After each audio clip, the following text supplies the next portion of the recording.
Hello সকলকে, কেমন আছেন আপনারা সবাই? আশা করছি সকলে খুব ভালো আছেন, সুস্থ আছেন এবং আনন্দে আছেন। আমিও কিন্তু বেশ ভালো আছি। চলে এলাম আরও একটা নতুন মিনি ব্লগের সাথে।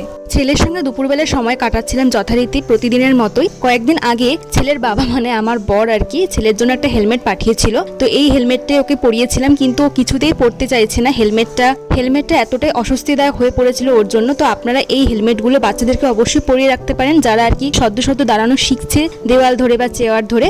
তাহলে কিন্তু ব্রেনে আঘাত লাগার সম্ভাবনাটা কম থাকে পড়ে গেলে। এরই মধ্যে মায়ের বান্ধবী অর্থাৎ সঙ্গীতা মাসি আর তার বান্ধবী এসেছিল আমাদের বাড়িতে আর কি আমাদের সঙ্গে দেখা করতে।